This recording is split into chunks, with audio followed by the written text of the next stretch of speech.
Bom dia, boa tarde, boa noite a todos, dependendo do fuso horário de cada um. Um prazer estar participando de mais um congresso do IBDT, mais uma oportunidade de discutirmos diferentes assuntos da tributação internacional. No caso deste painel, nós falaremos sobre os dilemas da residência fiscal, home office, nômades digitais e outras situações. E contamos com a presença do professor Ricardo Maria de Oliveira, professora Valéria D'Alessandro, professor Pasquale Pistone e a professora Marta Castellon. Eu passo a palavra para o professor Romero Tavares, presidente da nossa mesa, para que possa fazer uma breve introdução do nosso painel. Professor Romero. Bom dia a todos e todas, um prazer fazer parte desse ilustre painel com amigos e com pessoas a quem eu admiro desde há muito tempo. E o tema é absolutamente fascinante, né? Antes de eu apresentar aqui os nossos ilustres panelistas que dispensam a apresentação, eu queria fazer somente algumas provocações e alguns comentários para, inclusive, ajudá-los a fazer os seus pontos, né? A desenvolver suas respectivas argumentações.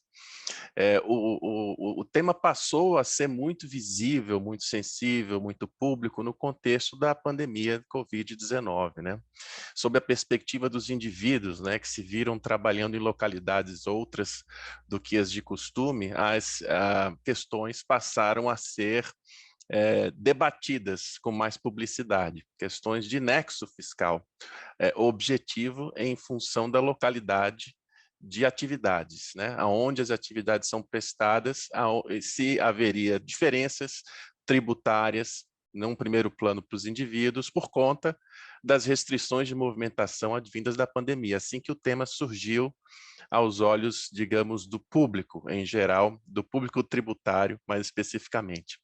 Para quem estuda o tema de nexo fiscal há algum tempo, essa nova situação, esse novo contexto, ele acaba por, digamos assim, ilustrar velhos problemas, né?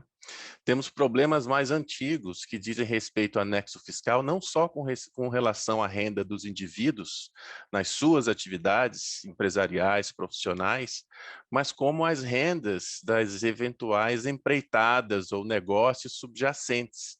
Então, temos aqui questões do local de gerenciamento das atividades de uma empresa, por exemplo, Place of Effective Management. Temos temas também relativos à produção dos lucros empresariais de empresas, né, onde decisões, atividades, funções, riscos empresariais são assumidos ou desenvolvidos por indivíduos em localidades distintas. Já víamos enfrentando essa discussão, inclusive foi um dos temas sobre o qual me debrucei durante meu doutorado, alguns anos atrás, com a honra de tê-lo feito sobre o meu amigo professor Pasquale Pistone, onde a atividade humana, de fato, ela tem uma relevância muito importante, principalmente no contexto da economia digital.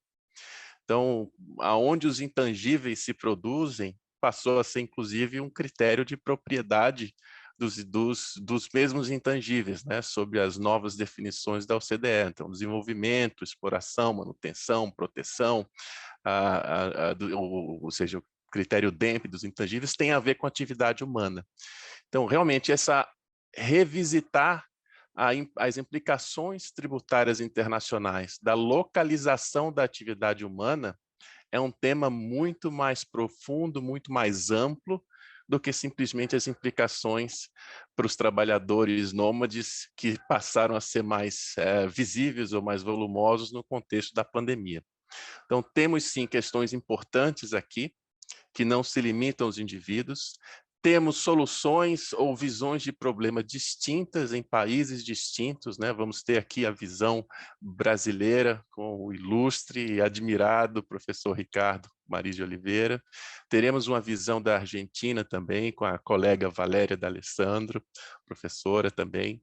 E teremos uma visão global, tanto apresentada pelo Pasquale quanto pela Marta Oliveiros, né? Onde essa discussão se enquadra, tanto sob a perspectiva dos indivíduos, quanto sobre a perspectiva da discussão maior de atividades econômicas, presença econômica substancial, né? Esse é um tema que o Pasquale tem como muito caro, muito importante. Já foi um pioneiro na discussão do que seria um eventual estabelecimento permanente digital, em virtude da natureza de atividades prestadas em determinada localidade, digitalmente ou agora também fisicamente por indivíduos. Então, o tema ele é palpitante, né? Com isso, muito brevemente apresentando quem dispensa apresentações, temos, obviamente, o professor Pasquale Pistone, que é o presidente acadêmico do IBFD, professor Jean Monnet, em persona da Universidade de Viena, a querida Universidade de Viena, onde eu tive o prazer de estudar com ele.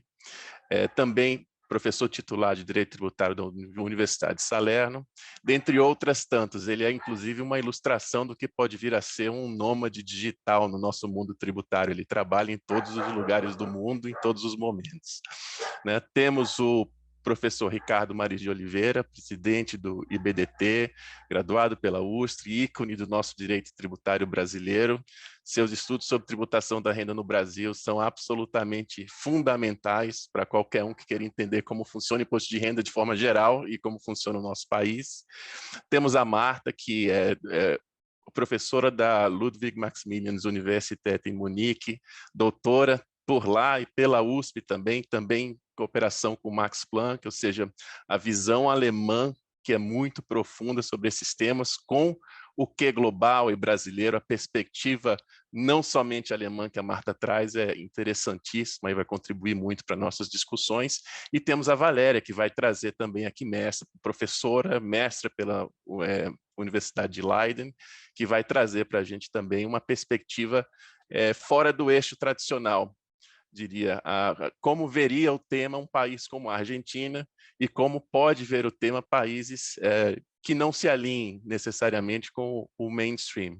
Leonardo vai comentar também, moderando o nosso painel, professor assistente do nosso querido IBDT, mestrando pela USP e pela Universidade de Amsterdã, fazendo mestrado em parceria lá com o IBFD e com também outros queridos amigos. Então, o painel é rico, eu não quero mais tomar o tempo de todos com meus comentários introdutórios, e com isso eu devolvo a palavra para o Leonardo.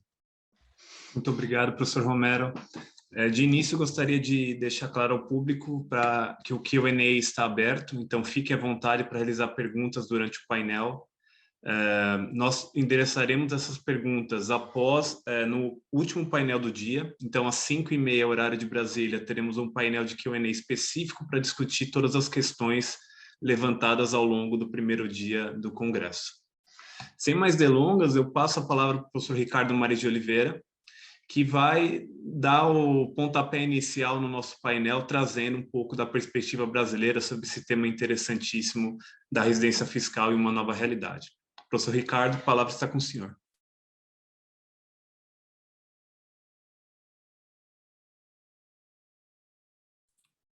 Muito obrigado, Leonardo, Romero. Saúdo aqui meus companheiros, Valéria, Marta, Pasquale, e neles saúdo todos que participam do nosso evento. Vou fazer uma breve apresentação da visão brasileira da questão da residência, deixando claro que eu vou falar exclusivamente de pessoa física, já que quando se fala de nômade e de home office, estamos nos referindo a pessoas físicas. Residência, todos sabemos, é algo fundamental. É a residência da pessoa que determina a sua jurisdição a qual está subordinado, é o local onde ele deve ser intimado para procedimentos contra ele, enfim. A residência é um ponto fundamental na vida de qualquer pessoa física, em qualquer lugar do mundo. No Brasil, nós temos que nos atentar na legislação interna para 3 níveis de legislação. Eu vou passar pelas 3 rapidamente, depois eu farei uma brevíssima referência à legislação internacional, me centrando exclusivamente na Convenção Modelo da OCDE, e, por fim, eu vou fazer algumas referências relacionadas especificamente aos nômades e aos trabalhadores em home office. Na perspectiva interna brasileira, eu tenho que começar pensando na legislação civil, o direito privado brasileiro. E vocês vão ver todos que daqui a pouco eu mencionarei a legislação tributária, onde esses conceitos do direito civil são importantes. No Código Civil brasileiro, nós temos a definição do domicílio nos artigos 70 a 78. E a lei brasileira considera que o domicílio é o local da residência da pessoa, onde ela se fixa com ânimo definitivo. Eu chamo a atenção para esta característica, esse aspecto do ânimo definitivo, que nós vamos notar que estará presente também na legislação tributária brasileira. E também até na internacional. Há muita confusão conceitual entre domicílio e residência, mas domicílio é uma noção jurídica, né? E a residência é muito mais ligada ao fato físico da pessoa estar em algum lugar, residir em algum lugar. Mas, para a lei civil brasileira, o domicílio é o local da sua residência definitiva, aquela onde a pessoa vive com caráter de ânimo definitivo. E essa questão do ânimo também aparece na hipótese da pessoa mudar de residência, porque a lei se preocupa também com essa situação, dizendo que a transferência da residência ocorre com a mudança com ânimo definitivo. Quer dizer, eu posso ter duas casas, uma casa na praia, no campo, e uma casa na minha cidade, onde eu resido. As outras casas são residências também, mas não serão domicílio, porque eu não tenho ânimo definitivo de lá residir. Então, essa questão do ânimo definitivo é fundamental. Há algumas exceções, eu não vou entrar nas exceções, porque o tempo é muito curto, mas talvez seja interessante dizer que nas relações privadas relacionadas ao trabalho, a residência é o local onde o trabalho é exercido. Isso também tem muito vínculo com o direito tributário, né, conforme nós vamos ver. Então, essa é a colocação perante o direito civil brasileiro. No direito tributário, nós temos dois níveis de verificação. Nós temos a lei nacional, que é o Código Tributário Nacional, e temos a legislação ordinária, uma legislação federal relativa especificamente ao imposto de renda. No Código Tributário Nacional, o domicílio tributário é estabelecido no artigo 127. E lá está dito que o contribuinte elege o seu domicílio de acordo com a legislação aplicável. Por que ele elege? Porque ele tem que informar no seu cadastro fiscal, perante os vários poderes tributantes, onde ele reside, porque, afinal, é lá que ele vai ser localizado, é lá que ele vai ser fiscalizado, é lá que ele vai ser intimado. Ele tem direito de ser intimado naquele local. Então, ele elege o seu domicílio. Só que o Código Tributário Nacional diz que ele elege de acordo com a legislação civil aplicável. Ou seja, nós voltamos ao Código Civil, né? Então, ordinariamente, como regra geral, a residência é aquela em que a pessoa tem o ânimo definitivo de morar e, portanto, ali também é seu domicílio fiscal. A lei tributária nacional, o Código Tributário Nacional, ainda diz que, se não houver essa eleição, o domicílio tributário será a residência habitual ou, se for incerta, o seu centro habitual de atividade. Portanto, o Código cerca os direitos da fiscalização na hipótese em que o contribuinte vamos chamar assim, se evade da obrigação de eleger o seu domicílio.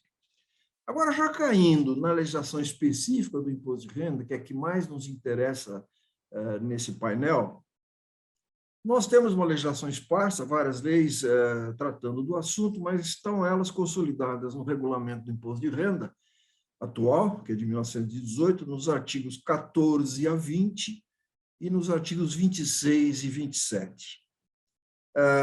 Quero chamar a atenção também, inicialmente, para que estas regras que eu vou mencionar agora, da legislação do imposto de renda das pessoas físicas, são importantes sob duplo aspecto, além das questões diretamente relacionadas com a localização da pessoa pelo fisco, a sua fiscalização, a sua intimação, aonde ele deve se defender, etc.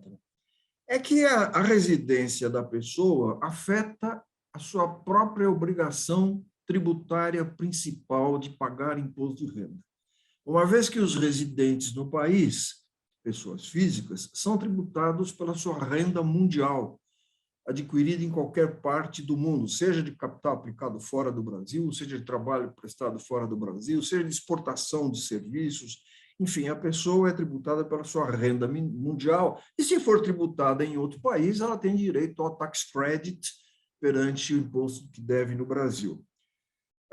Além disso, a tributação mundial importa na necessidade de incluir na renda tributada no período base, que é anual, todas as rendas do mundo, mas são sujeitas a uma alíquota progressiva que chega a 27%, 27,5%, e a sua renda líquida, ou seja, as receitas, os rendimentos, menos os custos e despesas que possa comprovar e que são admitidos pela legislação.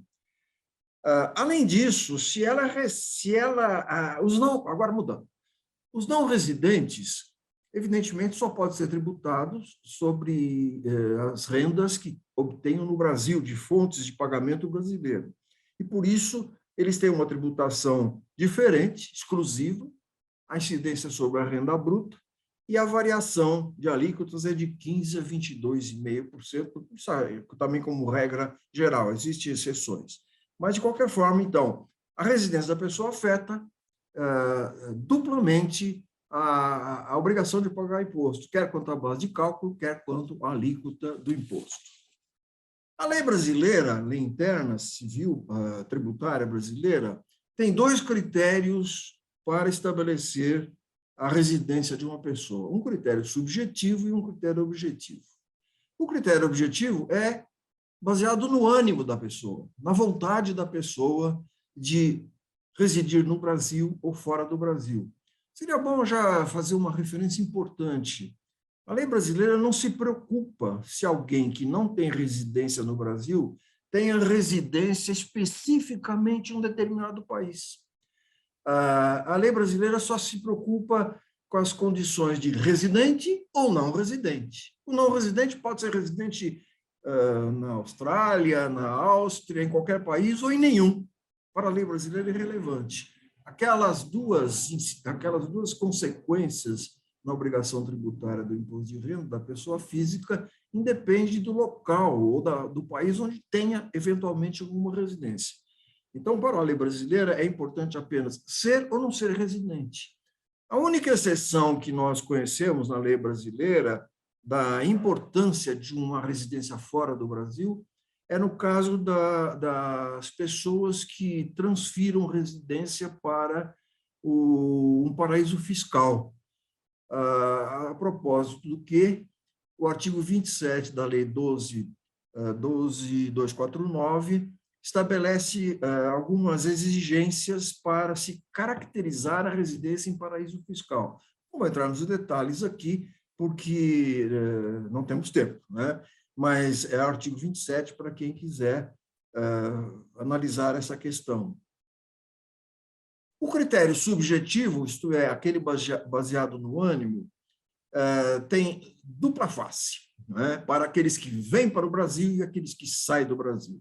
Eu vou começar com aqueles que são residentes no Brasil. Os residentes no Brasil, se saem do país com ânimo definitivo de mudar a residência para fora, eles manifestam essa sua intenção perante a autoridade tributária através de um formulário específico, eletrônico, que existe, e no cadastro tributário, que é o CPF, ele tem uma mudança da sua condição de residente para não residente.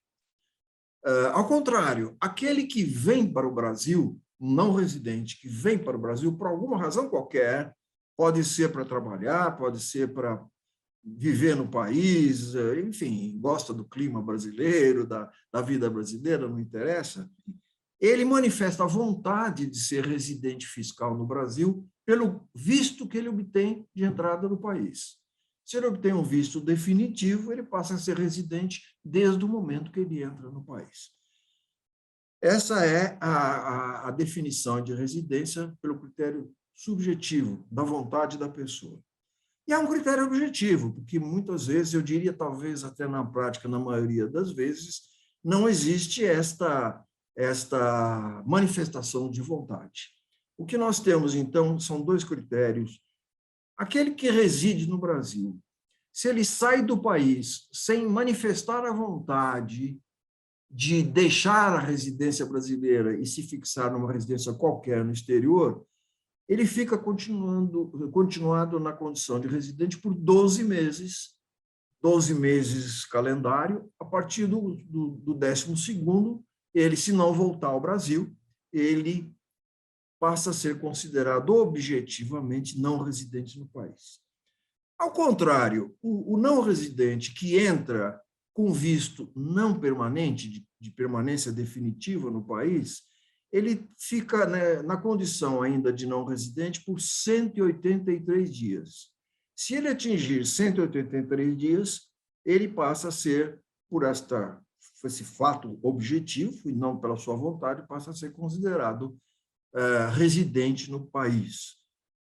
Esses 183 dias não se conta da maneira como se conta em outras legislações nacionais e mesmo na OCDE, conta-se a partir de qualquer entrada no país dentro de um período de 12 meses. Então, na verdade, ele pode entrar e sair várias vezes, todas as entradas dentro de um período de 12 meses contados de qualquer entrada, né? Todas as entradas nesse período de 12 meses, quando excederem aos 183 dias, ele passa a ser não residente. A única exceção é quando ele vem com vínculo de trabalho, porque aí ele passa a ser considerado residente desde o momento em que ele entra no Brasil. Bom, essas são as regras internas brasileiras. Na Convenção Modelo da OCDE, eu vou ser breve, porque eu acredito que todos conheçam, o artigo 4 estabelece que a residência é fixada de acordo com a lei de cada país, ou aplicada a cada pessoa, a lei nacional de cada um. Entretanto, se as leis nacionais de dois países estabelecendo que os dois são residentes, cada um estabelecendo que é residente no seu país, o critério da OCDE, da Convenção Modelo, é do permanent home, ou seja, onde ele tiver sua residência permanente. Se ele tiver nos dois um permanent home, ele seria estabelecido pelo seu local onde tem os seus interesses vitais mais relevantes, evidentemente uma situação sujeita à prova e complicada. E, por fim, se ele não tiver um local de interesse vital mais marcante, pela sua permanência habitual, que é o chamado permanent abode, né?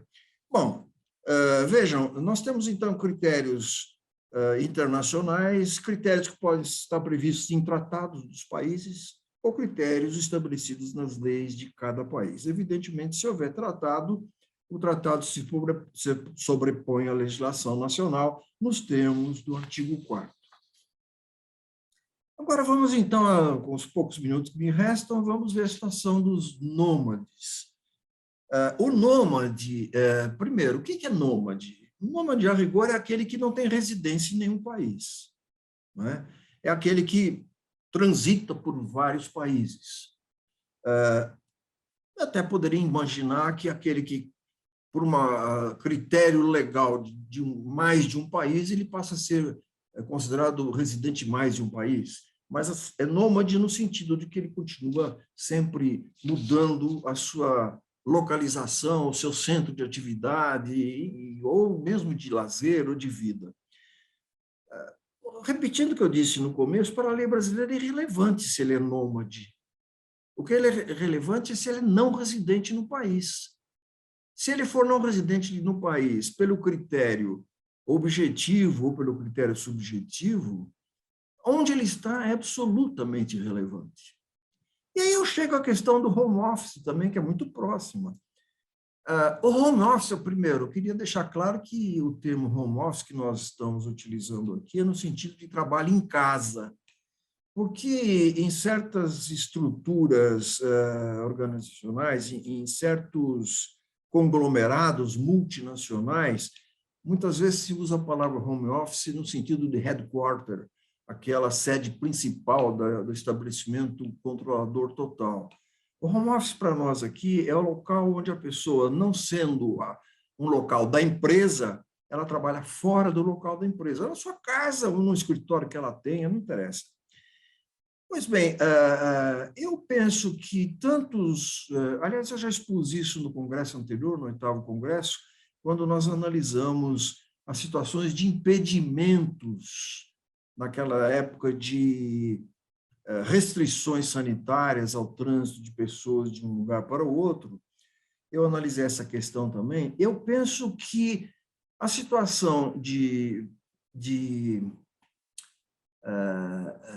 nômade e a situação de home office, primeiro, ela não altera a aplicação das regras legais brasileiras gerais. Se eles se transformarem em um residente no país que se transformar em não residente no país porque ficou mais de 12 meses fora ou porque já saiu declarando sua condição de não residente, estando em qualquer lugar do mundo ou mudando de lugar mensalmente, semanalmente, quantas vezes for, ele continuará não residente e ele estará sujeito à tributação apenas sobre as rendas pagas, eventualmente, por fontes brasileiras e aquela tributação sobre a renda bruta e por alíquota fixa, variando de 15% a 22,5%. Sem obrigação de apresentar a declaração de rendimento, embora ele possa ter uma casa no Brasil. Não é? Eu conheço muitas pessoas que são não residentes no Brasil, mas são brasileiros e mantêm casas no Brasil, onde fica um período de tempo menor do que 183 dias no período de 12 meses, quer dizer, nunca readquire a condição de residente. E se ele trabalha fora, em home office, ou se ele está mudando de um lugar para o outro, ele não tem nenhuma consequência diferente nesses seus status de não residente e, consequentemente, na sua maneira de ser tributado e no montante, o quantum debeatur das suas obrigações.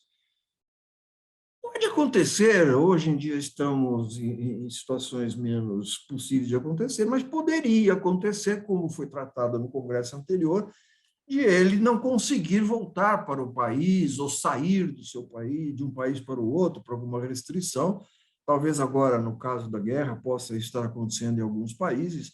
Se não vai envolver o Brasil, certamente, por enquanto, pelo menos, mas se envolvesse o Brasil, penso que a falta da liberdade de locomoção e de exercer o seu ânimo de fixar sua residência, que é o principal critério para a fixação da residência perante a lei brasileira civil ou tributária, a falta de liberdade para fixar a sua residência impediria a incidência das regras gerais. Nós estaríamos perante uma situação que eu diria aqui de verdadeira redução teleológica das regras das leis vigentes por não previrem esta situação específica. Eu agradeço, essas são as minhas observações, minha contribuição para o debate. Muito obrigado. Muito obrigado, professor Ricardo. Excelentes explicações sobre a realidade brasileira. Agora nós vamos cruzar um pouco a fronteira e vamos entender um pouquinho como está funcionando essa questão da residência em uma nova realidade na Argentina. Professora Valéria, por favor, a palavra está com a senhora.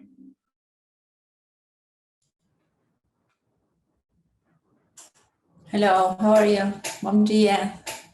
Escuta bem? I have a little secret to confess. I know some of you already know it. I am a Brazilian myself, but I am a nomad. So I migrated abroad when I was 8, but well, I adore the country. And as Ricardo told, one of the reasons is their people, their climate, and their tax system as well, because now we are going to see we are very close, but we have a lot of differences. And well, some of them are very, well, very big. So, and particularly in this kind of treatment regarding tax residency, and especially how the tax authorities are reacting to this new phenomenon and this tax residence dilemma. So I'm going to share my screen.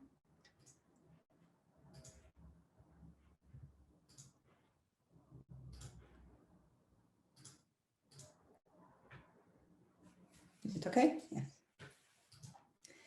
So what are we talking about in Argentina? We always say that some countries reject people and some countries attract people. Talking about individuals, about families, about projects, about companies.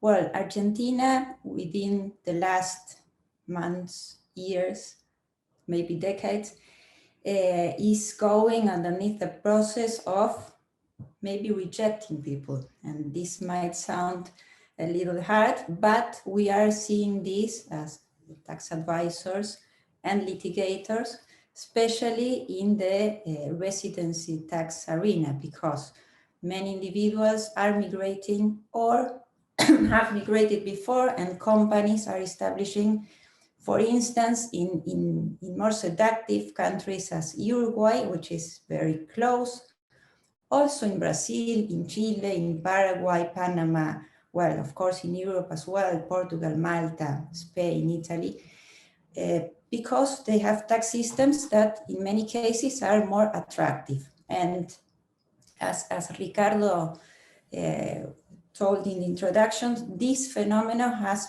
increased a lot within the COVID-19, and because of other jurisdictions that have different tax systems. So this is a question that families and individuals and companies usually ask themselves. Does really grass look greener on the other side of the fence? Is the grass greener in Brazil? Is the grass greener in Uruguay? Well, let's see how the grass is in Argentina. Argentina follows the general tax rules regarding that, of course, a tax resident in Argentina is taxed for his wealth in Argentina and his wealth abroad, and Argentine and foreign sourced income as well. Once the Argentine person or individual or company loses tax residency, as a general principle, it is not taxed, of course, but their wealth abroad and their foreign source income. Why do I say in principle? Well, because for instance, in 2020, there has been enacted a legislation regarding wealth tax. It was a very particular legislation for high net worth tax individuals. And this legislation was addressed to individuals who had the Argentine nationality. So regardless they lived in Argentina or not, maybe they lost their tax residency in Argentina, for instance, 30 years ago, well, they were addressed by this legislation anyway. So this, which is a general principle applicable in most of the modern countries, well, in Argentina, it is applied in a restricted way, or it has exceptions. So an Argentine person who lives, for instance, in Switzerland, or has lived in Switzerland for the last 15 years, well, this person had to tax and to pay this wealth tax as well for their worldwide income and worldwide wealth, although not living in Argentina. As you can imagine, there are many taxpayers and not taxpayers have challenged this legislation within the courts. So there is a big revolution in Argentina. So, but just to know, there is a principle and there are exceptions as well. And these exceptions are being currently applied also to nomads and to home officers. So it is very interesting to see where Argentina is going. And Argentina had, before the pandemic, before COVID, old rules about residency. And these old rules now are considered as antique rules because they have not been updated to the current situation and how the world has been moving. In Argentina, there are two ways of losing tax residency. One of them is very similar to the one I understood is written in Brazil, which is living 12 months abroad. So automatically, the person loses tax residency. Of course, in this case, Argentina does consider intention as well as in Brazil. So if the person lives 12 months abroad, but communicates the tax authority that it is not his or her intention to lose tax residency, well, of course, he might be considered as an Argentine tax resident anyway. And there is a second alternative, which is very well used or very used, which is when the person acquires migratory residency in another state. And this is a difference within the Brazilian regime commented minutes ago, because as I understood in Brazil, the question is to be or not to be a tax resident, regardless of where the individual has migrated. Well, in Argentina, it is very important where the person or the company in some cases has migrated. Why? Because the tests, the double residency test, or when this individual or company is going underneath an audit, well, one of the questions will be, how about your life in the other country? Where have you migrated? Are you a tax resident in that country? Well, prove it. So the focus is very narrowly put in the new status of the former resident. And well, as in the cars, objects are closer than they appear.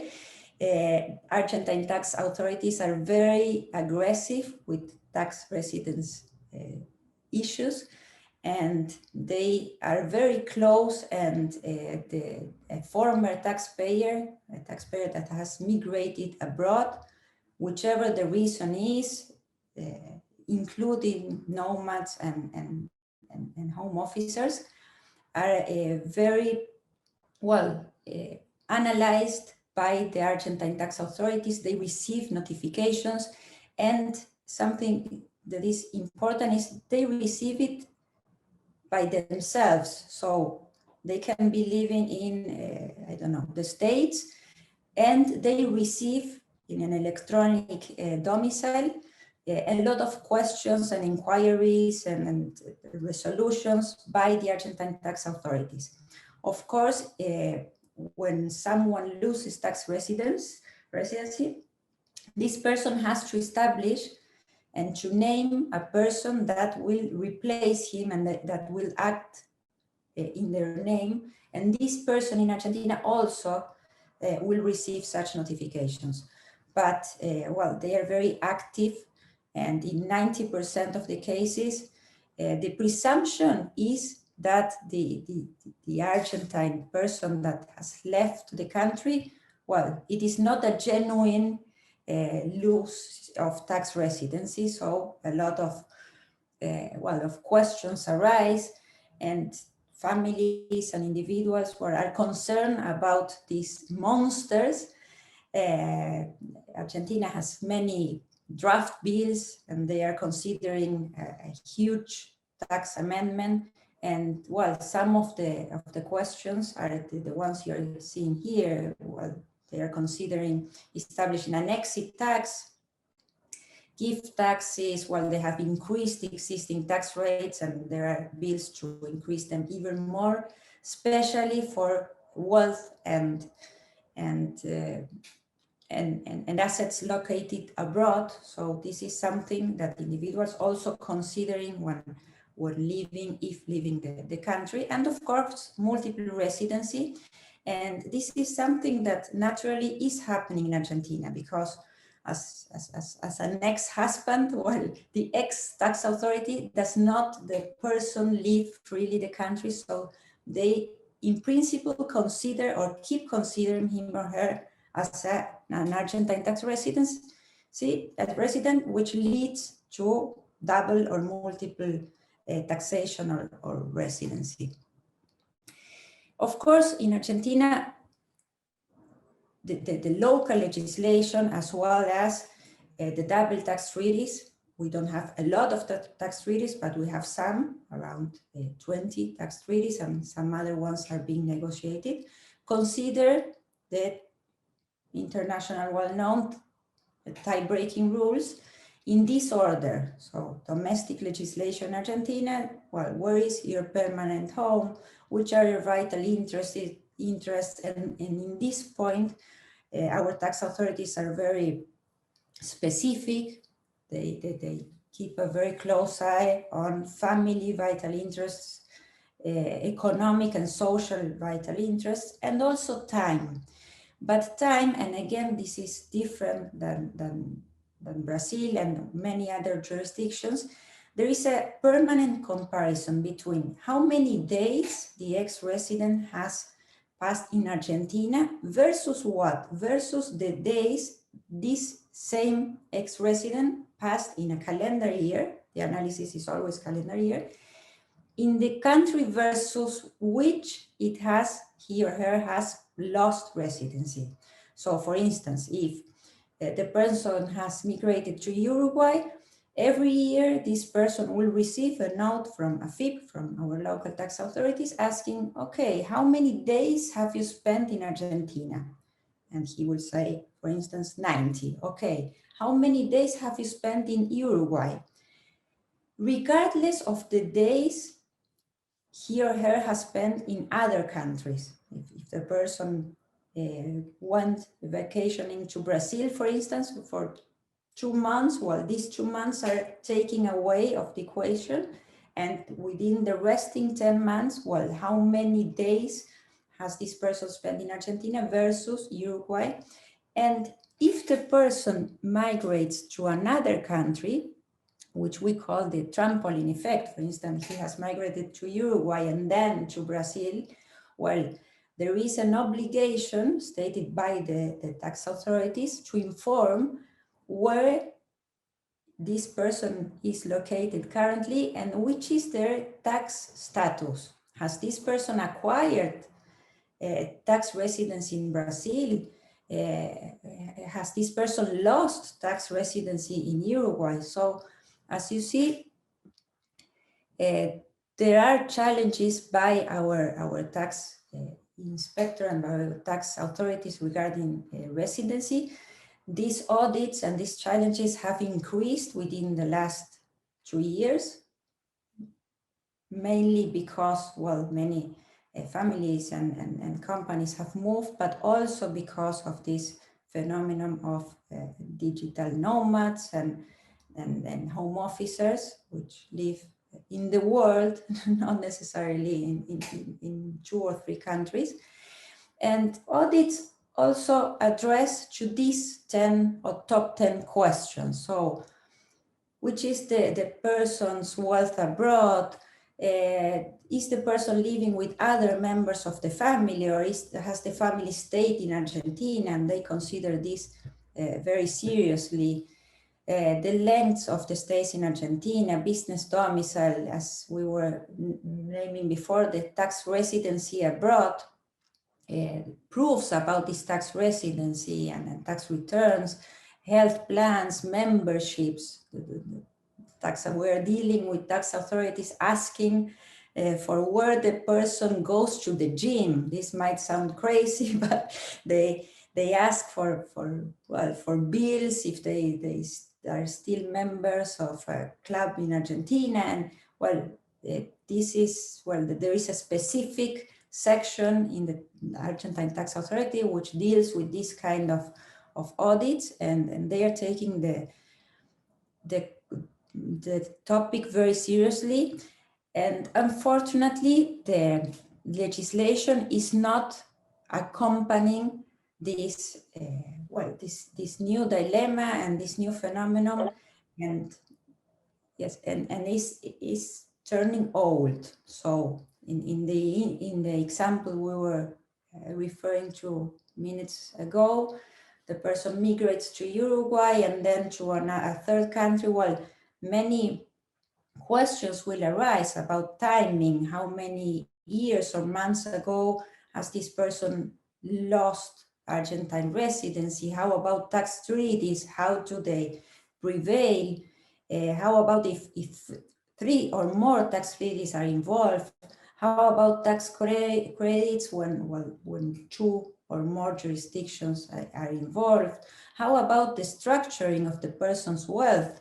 Well, in Argentina, there are specific tax legislation which lead to specific structuring. Well, when this person migrates to another country, this might change, and well, the recalculations are being done, and a lot of litigation is going on within these topics. So we will have news. There are draft bills addressing these topics. Unfortunately, so far we are co-living with old legislations that unfortunately are not at the level of other jurisdictions. And I thank a lot for being invited to this panel, especially to Luis Flavio, Leonardo, Romero. And I think that Argentina is definitely a not really good example, but an interesting one of how other countries could, well, move forward with these topics. So thank you very much. And it's a very high pleasure to be in this panel. Thank you. Muito obrigado, professora Valéria. Excelente apresentação da realidade argentina. Agora nós vamos para uma outra realidade também, um pouco parecida. A senhora mudou do Brasil para a Argentina, muito nova, e a professora Marta Oliveiros Castelão mudou do Brasil para a Alemanha após um período. Então, nós temos a oportunidade também de entender um pouco como essas discussões vêm impactando na realidade das empresas na Alemanha. Professora Marta, a palavra está com a senhora, eu vou compartilhar aqui a sua apresentação.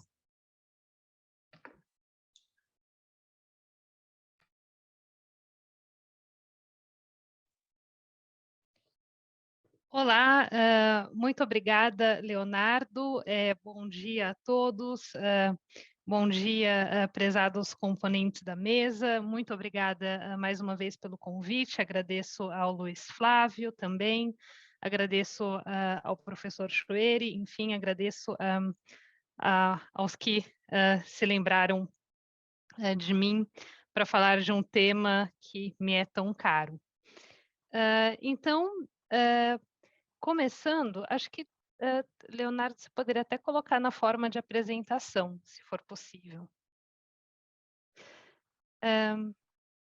Enfim, hoje eu vou tratar do tema de uma perspectiva um pouco diferente da apresentada pelo professor Ricardo Maris e também pela professora Valéria D'Alessandro. Eu vou tratar aqui da perspectiva principalmente da criação de uma presença tributária para a empresa. Né? Então, isso também tem sido alvo de, enfim, de discussões teóricas, mas também um primeiro alvo de atenção das empresas multinacionais. Né? Eu posso ou não deixar que meu empregado vá para o exterior, se movimente livremente, ou isso, de repente, vai criar uma obrigação tributária para mim, enquanto empresa multinacional. Então, essa questão nós vamos analisar. Primeiramente, eu farei uma breve introdução, depois analisaremos um dos tantos casos possíveis, uma das tantas constelações possíveis do ponto de vista alemão. O ponto de vista alemão, a prática alemã vai ser o ponto de partida, mas as conclusões às quais nós chegaremos e também as discussões são aplicáveis, na verdade, aos acordos de bitributação concluídos com base no modelo OCDE em geral. Então, as conclusões não são restritas à realidade alemã. Depois nós passaremos para a questão, bem, o que será do futuro? E principalmente vendo a reivindicação das empresas alemãs por certeza, por segurança jurídica acerca dessa questão, quando um empregado cria uma presença no exterior. E, por último, eu farei sugestões de lege ferenda, partindo de considerações de política fiscal e da evolução da tributação de serviços ao longo do tempo, nos acordos de bitributação.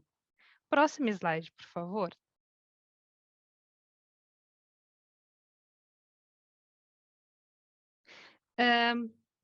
Bem, então, como introdução, como o professor Romero Tavares já falou, a ideia de um nômade digital não é necessariamente nova. Então, há tempo que, principalmente, os profissionais do setor de informática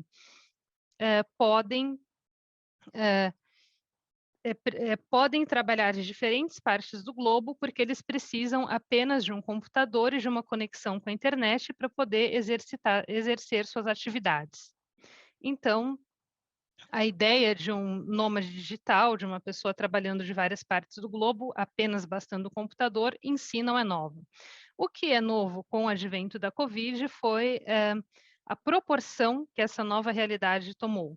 Então, com o advento da Covid, profissionais que antes trabalhavam primeiramente do escritório, como, por exemplo, advogados, engenheiros, arquitetos, passaram, então, a trabalhar de casa e de diferentes partes do globo. Na Alemanha, nós vimos essa realidade de forma bem presente, porque a Lei de Proteção contra Infecções previu, de janeiro de 2001 até março de 2022, um dever de trabalhar de casa, um dever de home office sempre que possível. Então, a partir daí, situações de trabalho remoto passaram a ser muito mais corriqueiras, e as pessoas trabalharam não só das suas residências da Alemanha, mas também de países vizinhos, né? A Alemanha está bem no centro da Europa, e então muitas pessoas aproveitaram a oportunidade para trabalhar da Áustria, da Bélgica, da França, e assim por diante, ou até mesmo de países mais longínquos. E aí a questão que se colocou para os empregadores é: o fato de o meu empregado estar trabalhando do exterior cria uma presença tributária para mim? A presença tributária pode ocorrer primeiramente na forma de um estabelecimento permanente, ou, na pior das hipóteses, principalmente quando são os diretores que migram, pode haver um deslocamento da residência fiscal da empresa. Então, no próximo slide, nós vamos ver um exemplo. Passa para o próximo, Leonardo, por favor. Isso, Marta, acho que está aparecendo, para mim, está aparecendo a apresentação no slide completo, só que eu acredito que para vocês não está aparecendo na apresentação, no modo de apresentação, correto? Não está, mas tudo bem assim, sem problemas. Ok. Esse slide, então. Isso. Ok, perfeito. Então, partindo então para o nosso exemplo. Então, imaginemos Ingrid, uma residente da Áustria, que seja empregada por uma empresa de consultoria austríaca. Essa pessoa, a Ingrid, em um determinado ano, trabalha 200 dias da Alemanha, de uma casa que ela tem nos Alpes alemãs, né? Então, trabalha em regime de home office.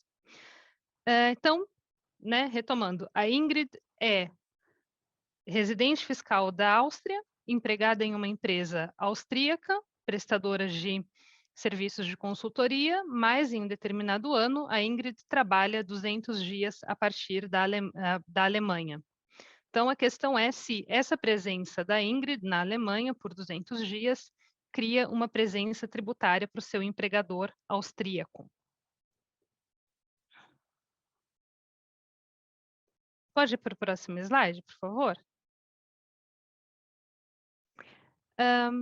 Então, quando a jurisprudência alemã se debruça sobre essa questão, são analisados basicamente 5 critérios para a criação de estabelecimento permanente, que são os mesmos 5 critérios que nós encontramos também na Convenção Modelo OCDE. Então, primeiramente, vai-se ver se a presença da Ingrid é fixa em termos de espaço. No caso, esse pré-requisito teria sido preenchido porque a casa da Ingrid, na Alemanha, seria considerado um lugar fixo em termos espaciais. Esse pré-requisito, portanto, não seria problemático. O segundo pré-requisito, as atividades têm que ser exercidas através desse lugar fixo. Também esse pré-requisito provavelmente seria considerado preenchido, né? Dir-se-ia que a Ingrid exerceu as atividades de consultoria através da casa dela nos Alpes alemães. Terceiro pré-requisito, as atividades têm que ser mais do que meramente preparatórias ou auxiliares. Se uma atividade é preparatória ou auxiliar, é algo a ser decidido caso a caso, tendo em vista a atividade final da empresa. Como no caso a Ingrid presta serviços de consultoria e a empresa para a qual ela trabalha é uma empresa de consultoria, as atividades, então, não seriam meramente preparatórias ou auxiliares. A atividade dela coincide com a atividade fim da empresa, então, também esse pré-requisito teria sido preenchido.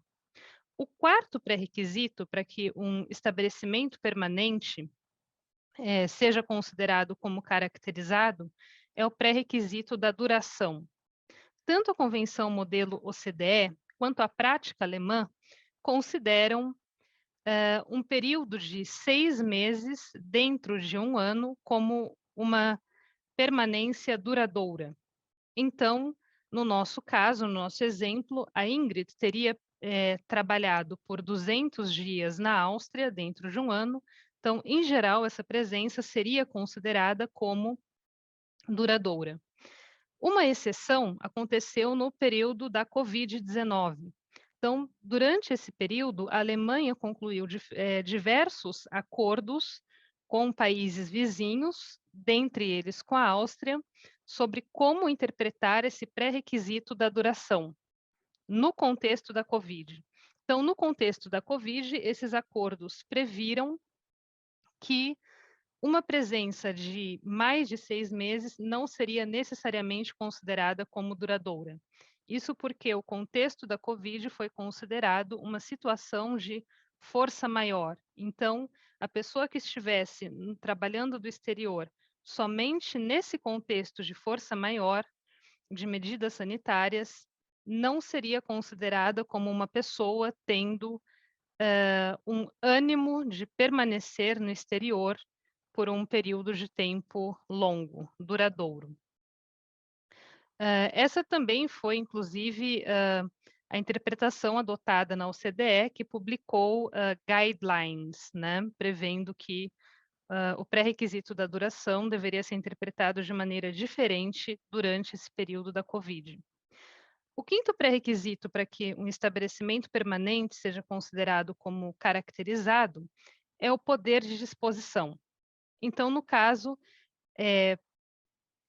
tem que haver um poder de disposição do empregador sobre a casa, o home office do empregado. Então, aqui no caso, o empregador da Ingrid teria que ter um poder de disposição sobre a casa dela. A jurisprudência alemã tem interpretado esse pré-requisito de maneira bastante restritiva, entendendo que, via de regra, o empregador não tem direito de ir e vir na casa do empregado, né, de entrar e sair quando ele bem queira. Então, com base na ideia no direito fundamental da inviolabilidade domiciliar, a jurisprudência alemã entende que o empregador não tem poder de disposição sobre a casa do empregado. Situação diferente nós vemos no caso de empregados que ocupem posição de direção, né, diretores de empresa. Então, o diretor normalmente é considerado como representando a empresa no exterior e, portanto, a empresa é considerada como automaticamente tendo um poder de disposição sobre a casa do diretor. Também a questão do poder de disposição é interpretada de maneira diversa com relação a trabalhadores autônomos. Então, caso a Ingrid fosse não uma empregada da empresa austríaca, mas sim uma prestadora de serviços que trabalha de maneira autônoma, então, nesse caso, a casa dela seria um lugar, a casa dela na Alemanha seria um lugar do qual ela dispõe automaticamente e, portanto, ela teria um estabelecimento permanente na Alemanha. Então, nós vemos, né, que, em geral, uma pessoa trabalhando de forma autônoma cria muito mais facilmente um estabelecimento permanente do que um empregado o cria para o seu empregador. Então, nós vemos que, em termos de acordos de bitributação, de distribuição de competências, nesse caso, um prestador de serviços independentes está numa posição comparável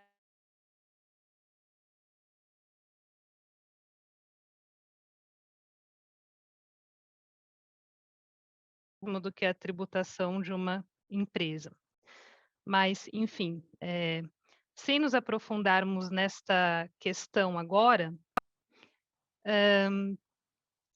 conclusão, antes disso, a Convenção Modelo OCDE, até 2017, não previa quais seriam os pré-requisitos para o poder de disposição.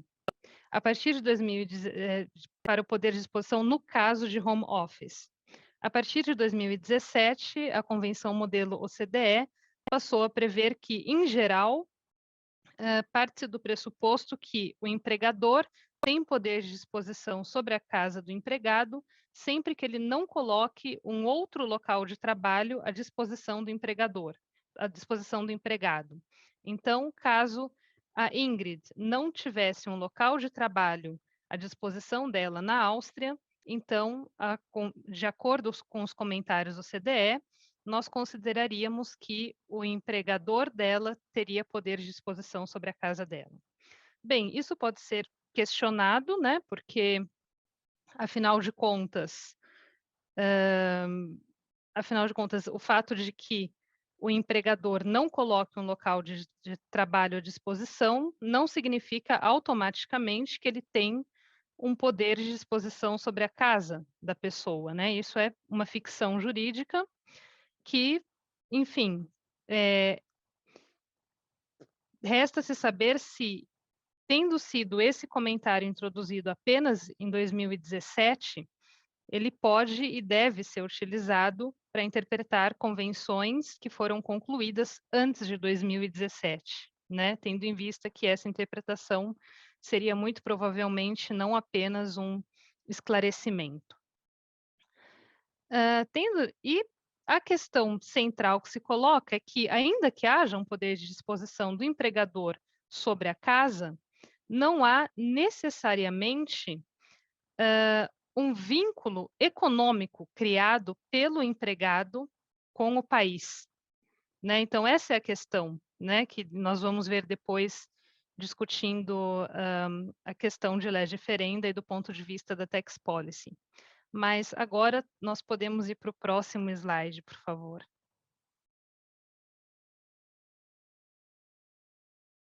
Bem, então, brevemente, qual foi a reação da indústria alemã com relação a esses desenvolvimentos? A indústria pede por clareza para poder responder aos empregados se eles podem ou não trabalhar do exterior, né? Então, os empregados querem viver o que se chama de new normal, querem poder trabalhar de casa, de vários lugares do mundo, e as empresas, então, direcionaram à OCDE e à União Europeia, em dezembro de 2021, uma carta pedindo que seja encontrada uma solução multilateral, um acordo multilateral, onde os pré-requisitos para a criação de um estabelecimento permanente sejam definidos de maneira mais clara. Então, eles pedem clareza na definição do pré-requisito da duração. Então, pedem que expressamente sejam considerados ou 120 dias de trabalho ou 180 dias corridos como período duradouro. Também pedem que a questão do poder de exposição seja fixada de maneira mais clara. Pedem, então, que não se considere haver um poder de disposição quando o empregador coloque um local de trabalho à disposição do empregado. E uma terceira reivindicação é que haja maior detalhamento acerca de quando uma atividade pode ser considerada somente preparatória ou auxiliar e, portanto, não dando origem a um estabelecimento permanente.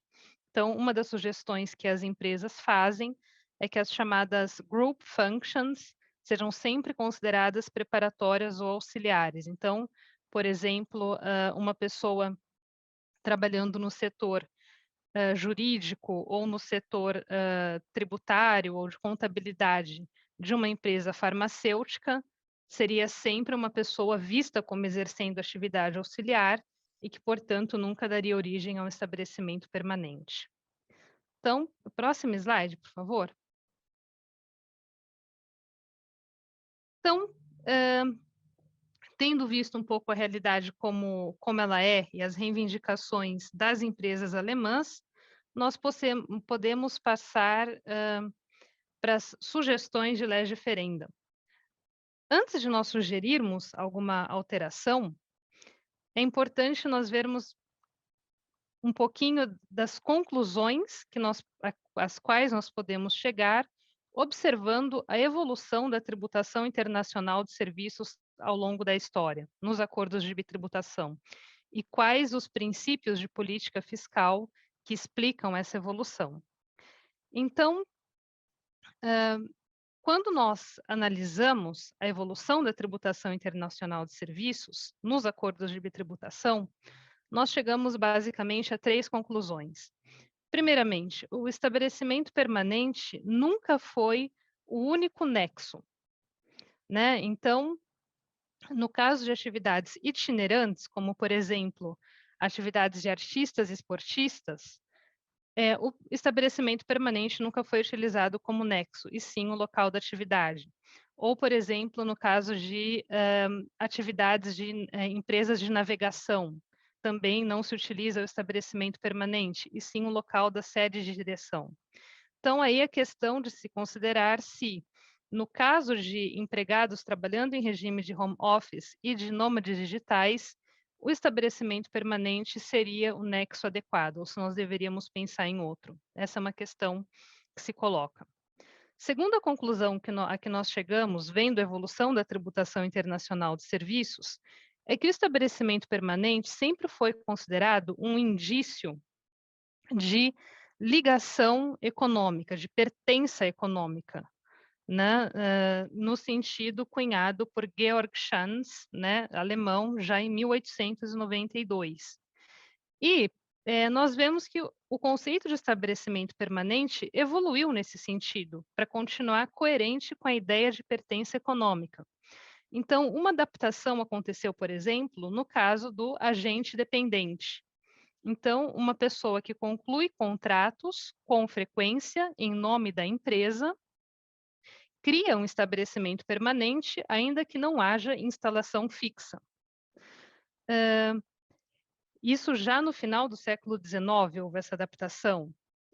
Com o passar do tempo, com o advento da Primeira Guerra Mundial, no pós-Primeira Guerra, e o aumento das empreitadas de construção, entendeu-se então que deveria ser considerado um estabelecimento permanente como existente em caso de projetos de construção, ainda que não haja instalação física, porque há um grande impacto econômico no país.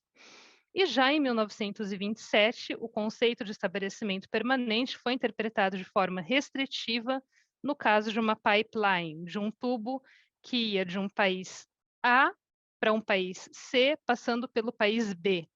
Falaram, bem, esse tubo, tudo bem, é uma instalação fixa no país B, mas não há uma ligação econômica com o país B, então essa pipeline não é um estabelecimento permanente. Então, estabelecimento permanente é um conceito que deve ser adaptado com relação ao tempo. E, terceira conclusão, a ideia de pertença econômica tem níveis. Então, sendo o maior nível de pertença econômica, o caso da residência ou um estabelecimento permanente que colocaria a pessoa numa posição comparável à de um residente. E aí a questão é saber se o mero fato de alguém trabalhar de casa para uma empresa no exterior poderia criar esse nível de presença econômica que colocaria a empresa no exterior em uma posição praticamente equiparável à posição de uma empresa residente. Né? Então, essas questões que nós podemos colocar em termos de lege ferenda, e aí a sugestão que o conceito de estabelecimento permanente, se nós, então, decidimos aplicá-lo aos casos de home office, ele deveria, pelo menos, ser interpretado de forma que o empregado crie uma presença para o empregador somente nos casos em que a presença dele crie também uma presença econômica do empregador, né? Então, no caso em que a pessoa, o fato, por exemplo, da Ingrid trabalhar na Alemanha, signifique que ela realmente ampliou a ligação econômica da empresa dela com a Alemanha, não o mero fato de ela estar trabalhando na Alemanha, como poderia estar trabalhando em qualquer outro lugar. Então, eu agradeço muito, peço desculpas por ter excedido, acredito que em 2 minutos, e um bom dia a todos.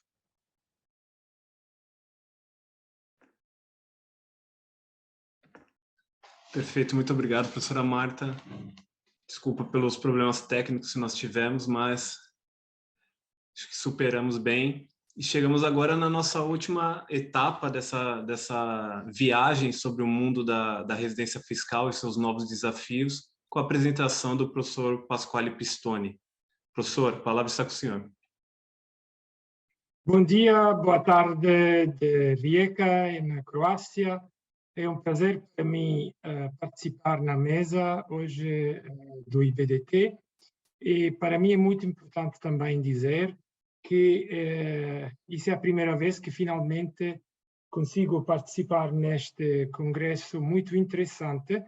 E foi verdadeiramente interessante para mim também aprender muitas coisas dos colegas que falaram antes de mim.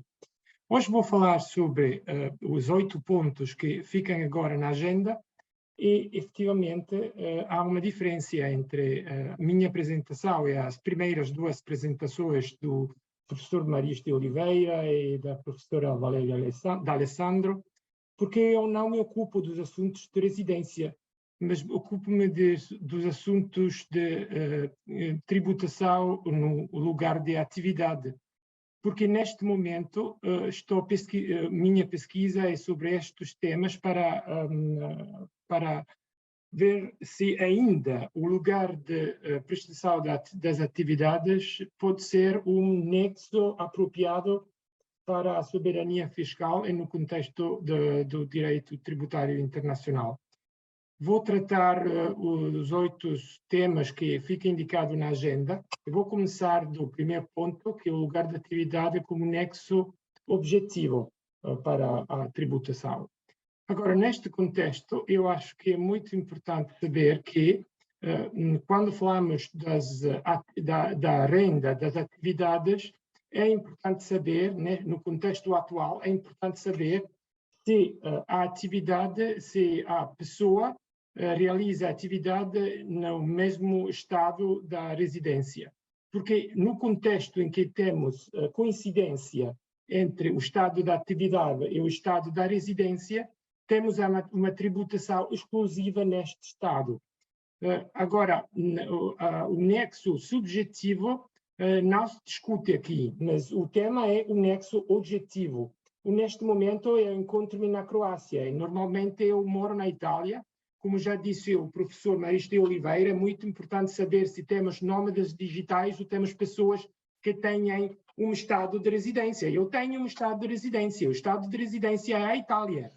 mas trabalho com mobilidade e por diferentes razões, especialmente antes da época do Covid, eu viajo muito, viajava ainda mais.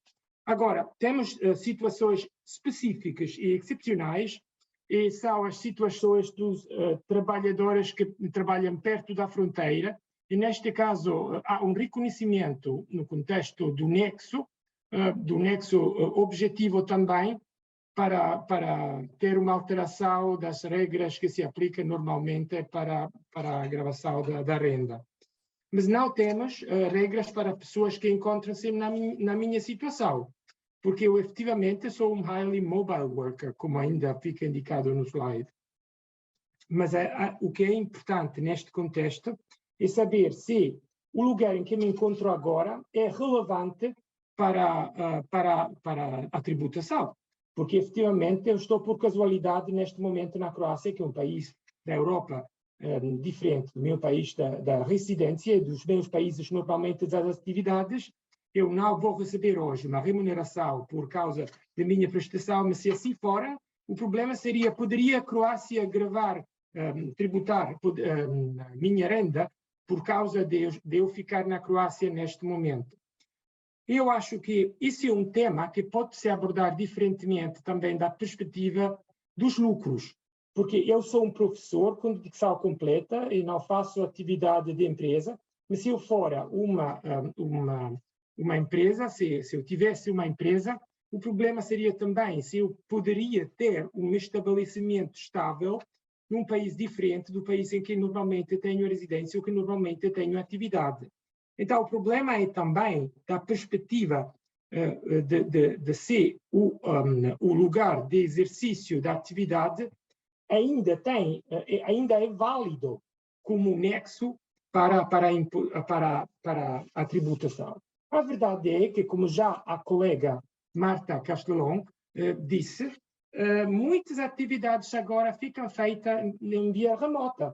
Então, o problema é que muitas vezes é indiferente onde é que a pessoa encontra-se, e isso foi muito mais feito por causa do Covid, que permitiu crescer também as atividades de trabalho à distância, como já foi indicado também pelo professor Maris de Oliveira. Este contexto, em minha opinião, temos que estudar neste momento em que já não temos a força maior da que nós falava antes a professora Castellón. Já não temos a força maior, mas a verdade é que os modelos para o exercício da atividade mudaram. É muito diferente o contexto em que não temos uma alternativa do contexto em que temos uma alternativa, especialmente se temos contratos e acordos entre as partes que toleram ou admitem um exercício da atividade de um lugar diferente. Então, em minha opinião, o assunto é também de saber se no contexto novo em que as atividades podem ficar exercidas à distância, se ainda é importante e se ainda é legítimo utilizar o critério do lugar de exercício das atividades para este tipo de renda. Agora, eu quero dizer que neste momento estou fazendo uma pesquisa no contexto do International Law Association. O International Tax Committee do International Law Association vai ter uma reunião no seu congresso de Lisboa no mês de junho, nos dias 20 e 21 de junho, sobre este tema específico do nexo fiscal. Porque temos essencialmente o mesmo problema da perspectiva das empresas, da perspectiva da renda do trabalho e das outras perspectivas que, em minha opinião, têm também repercussões para as atividades do desporto, e também das atividades artísticas. Agora, no contexto atual, da perspectiva dos acordos de dupla tributação, temos neste momento, por um lado, temos um debate sobre o estabelecimento permanente e as dimensões jurídicas do estabelecimento permanente, porque neste contexto é possível fazer atividades à distância é possível obter lucros, aun quando não temos uma presença física no território do Estado, e, no mesmo tempo, é possível realizar atividades de trabalho, mesmo não tendo uma presença física no território do Estado. Agora, no contexto do artigo 15, é muito difícil aplicar o artigo 15 no contexto em que não temos uma presença no outro Estado e não ter a consequência de que, finalmente, a primeira frase do artigo 15.1 permitiria uma tributação exclusiva no Estado de residência. Mas para o artigo 17, há problemas e repercussões aún maiores, porque neste contexto, sem ter a presença física no estado da atividade, sendo um estado diferente do estado da residência, este estado da atividade não teria nenhum direito a gravar. Então, é muito importante saber o que acontece se não mudamos as regras, as cláusulas sobre o nexo, e se mudássemos as cláusulas sobre o nexo, em que direção poderíamos mudá-los. Agora, em minha opinião, temos que ter em conta que há alguns anos problemas deste tipo foram objeto de uma solução para o artigo 15.3, para a navegação marítima, e como uma aplicação da tributação exclusiva no estado de residência. Temos também um debate muito importante sobre a possibilidade de permitir ao estado da origem da renda de gravar, ou também a teoria do benefício. E também temos uma outra solução, que seria uma solução de compartilhar o poder de imposição sem fazer diferença sobre o lugar em que se realizam as atividades. Isso é típico para os diretores. O artigo 16 do modelo da OCDE não faz nenhuma diferença, não importa para este artigo onde se realizam as atividades, mas faz uma tributação compartilhada. Agora, a professora Castelão já falou dos assuntos relacionados ao estabelecimento permanente, mas o assunto neste contexto é também saber se os desenvolvimentos futuros vão permitir, ao nível global, de fazer uma tributação no estado do mercado, no caso de uma presença econômica significativa neste estado ou não. Não sabemos ainda como as atividades que vão acontecer, possivelmente nos próximos meses de 2022, vai encontrar soluções globais ou não vai encontrar um acordo a nível global. Mas, em minha opinião, da perspectiva nossa de hoje, é interessante também ver o cenário 2.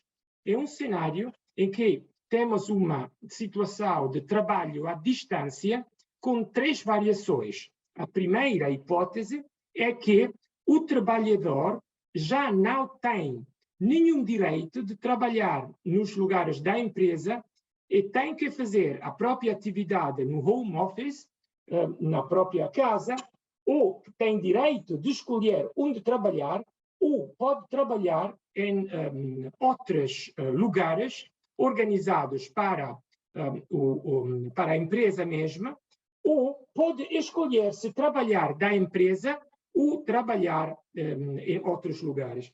Agora, essa situação é uma situação que, especialmente na Holanda, é mais comum do que era antes. Então, em minha opinião, é muito importante saber que a certeza do direito, a segurança jurídica, exige ter soluções que possam funcionar concretamente e não tomando em conta o que vai acontecer, o quadro factual que acontece. Então, a excessiva fragmentação da imposição e a complexidade, em minha opinião, é muito negativa para a tributação e a segurança jurídica das empresas, especialmente porque também há situações em que os trabalhadores têm direito de escolha e muitas vezes exercem desses direitos, ou também têm situações de part-time, trabalho à distância compartido.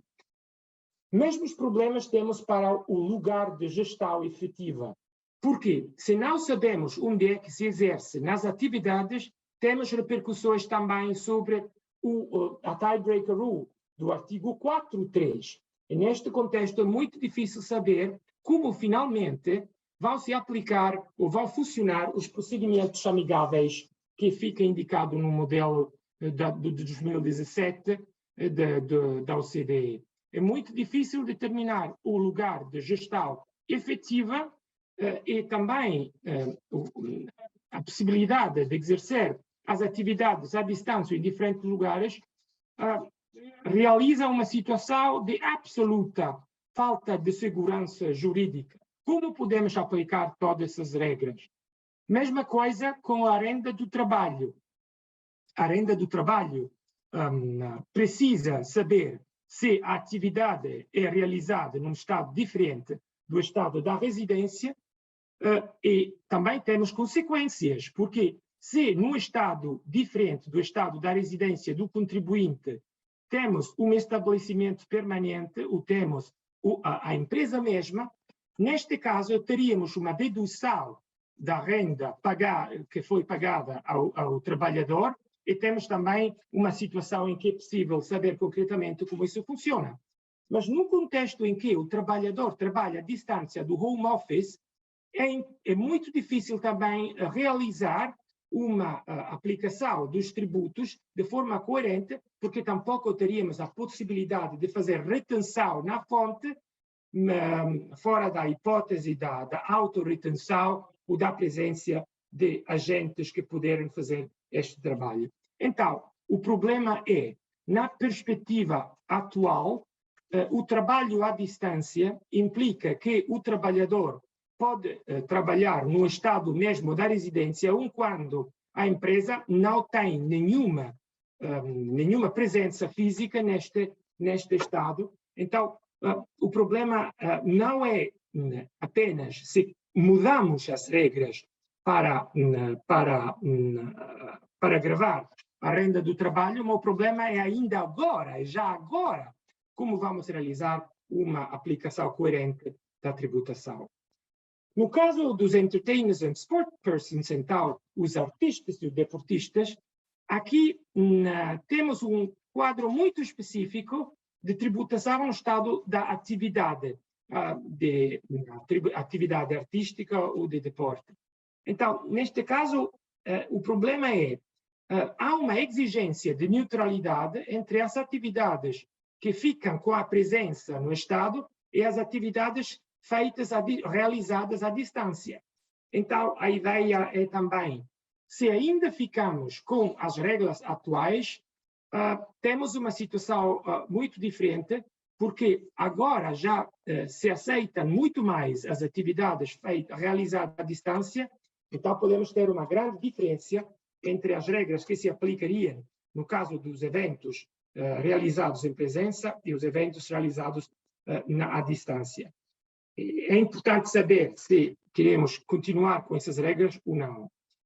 E, finalmente, porque já os minutos passam muito rápido, eu acho que é importante saber que, no contexto atual, vamos tendo muitos problemas para os procedimentos amigáveis, não temos regras e práticas concretas, porque já ficamos fora do período de força maior e os modelos de negócios já mudaram, então é muito difícil neste contexto saber concretamente como aplicar as cláusulas atuais dos acordos de dupla tributação, porque é difícil identificar os lugares da atividade, então é importante saber se ainda o nexo fundado na atividade é um nexo sustentável para o futuro, é um nexo legítimo, é um nexo que ainda pode se utilizar para o futuro dos acordos de dupla tributação, sem ter disparidades que possam realizar um regime fiscal incoerente. Muito obrigado pela sua atenção. Muito obrigado, professor Pistoni. Foi muito claro, em português perfeito. Chegamos ao final do nosso painel de hoje. Foi muito interessante, acho que o painel, a diversidade dos palestrantes demonstra a mobilidade de trabalho, não é apenas uma fantasia decorrente do Covid, mas que se tornou algo maior com a pandemia. Então, muitas questões interessantes.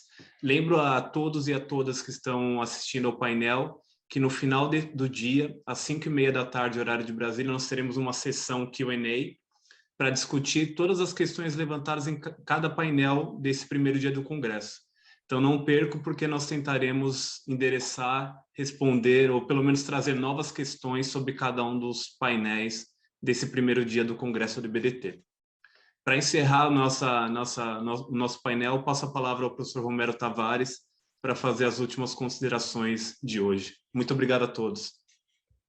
Obrigado, Leonardo. Obrigado a todos os colegas do painel. O que eu gostaria apenas de salientar nesse encerramento são 2 ou 3 dos brilhantes comentários que ouvimos hoje, apenas 2 ou 3 de tantos, mas uma referência que o professor Pistone fez ao atual estado das coisas na discussão multilateral, ou seja, o fato que pode ou não pode haver uma solução multilateral, e em não havendo, existe essa possibilidade real, esse possível mundo do caos da unilateralidade pode sim levar em consideração conceitos como esse que nós tratamos aqui hoje, onde a complexidade é muito alta. Um outro tema que foi trazido pela professora Marta diz respeito a como se pode evoluir no entendimento do estabelecimento permanente. Se é que esse nexo por atividade merece sobrevida, eu estou no time dos que entendem que sim, graduada a complexidade, claro, para não ficar impraticável, mas como fazer para que os critérios sejam suficientemente objetivos num tema que inerentemente envolve uma variabilidade enorme de fatos, é muito difícil. Então, a minha sugestão aos que nos ouviram hoje é prestem atenção a esse tema no contexto desse debate global. Não havendo a solução dos pilares, esse tema vai ganhar uma relevância muito maior do que teve até hoje, principalmente no que diz respeito à tributação dos lucros das empresas. Mas, enfim, com essas últimas palavras, eu agradeço novamente a todos pela participação e eu dou por encerrado esse painel. Muito obrigado.